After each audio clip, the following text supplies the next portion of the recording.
My name is Laura Jean Wood Perez. Great, Laura. And what is it that you do? Well, I am the Director of Family and Hispanic Outreach and Support with the Council on Developmental Disabilities in Louisville.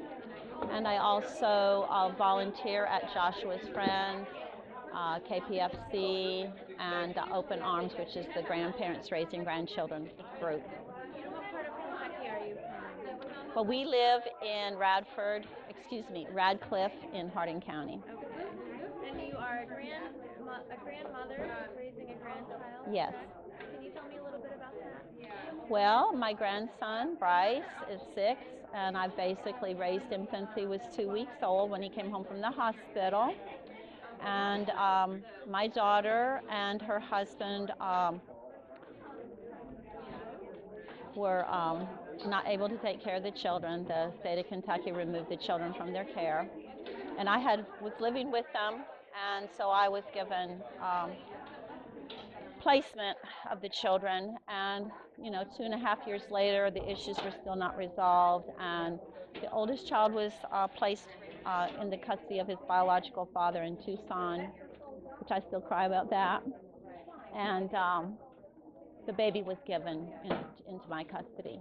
And so you've had him for about, well, 6 years. Yeah, right, right. And how is he doing today?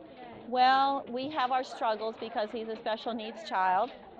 He has alcohol-related neurodevelopmental disorder, which is also called fetal alcohol spectrum disorder, and about 6 secondary diagnoses that goes along with that. So he requires some very specialized hands-on care 24 hours a day.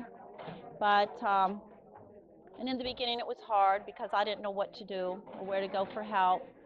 But over the last 6 years, through the help of Open Arms, the council, Dr. Kimball, Liz Kimball, the Joshua's Friends founders, I've been able to put a system of care around him.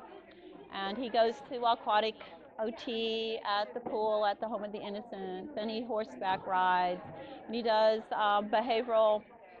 cognitive behavioral therapy with Dr. Kimball. And we homeschool him, and I have a special needs actually a special education teacher who assists me with his homeschooling at the house. She happens to be a friend.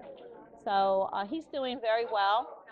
Um, I'm believing God that he will grow up to be an adult that does not need supervision. Well, it sounds like he's doing really well. He is. Do you still have a relationship with his parents? Um, his father's court ordered to have no contact. His mother, my daughter, is reestablishing contact with him through pretty regular phone calls and occasional visits, and we're hoping to ramp that up when they're both ready. Yeah. What about you? What kind of support do you feel like you've received or would have liked to? Well, um, financially it's been a struggle for me. I walked out of the house with 2 small children, a 4.5-year-old, well, a 5.5-year-old child, and a 12-month-old child with a purse and a diaper bag. I had no transportation, I had no cell phone, I had no resources. A friend from church took me in. Um, my other daughter gave me some financial support to help me get on my feet, and I just, dug and scratched and went from pillar to post looking for help, and I was able to get an apartment and start putting supports into place for us. So, we fell through a lot of cracks. I feel like maybe the community-based mental health organization wasn't all that it was cracked up to be. I had to, find other uh, ways and means to help take care of my grandchildren. So financially, it's been a real struggle. I've been a pauper for the last 7 years because of it, because I can't work. I have to stay home and take care of the kids. It's only recently that I've been able to start working for the council. And, just what does the child need, not what is the agenda of organizations and agencies and, hospitals and this, that,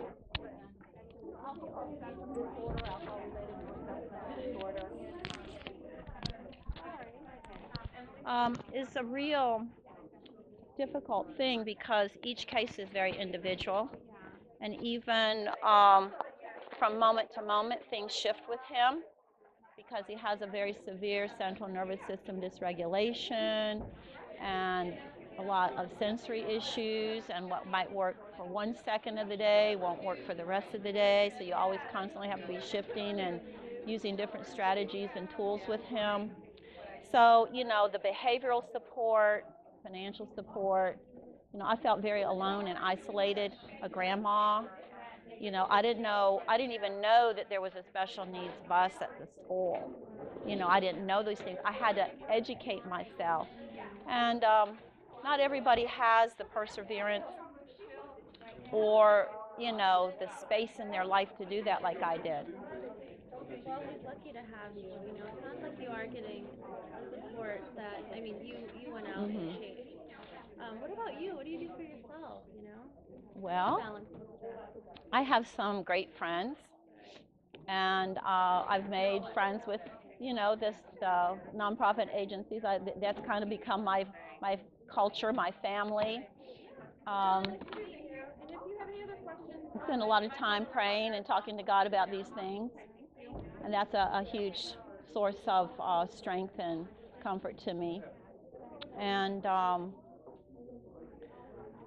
have a special friend, you know, yeah, so. good. I'm glad. It sounds like you guys are doing well. Thank you. Well, thank you. And I just want to say one other thing. He may be lucky to have me, but I'm blessed to have him.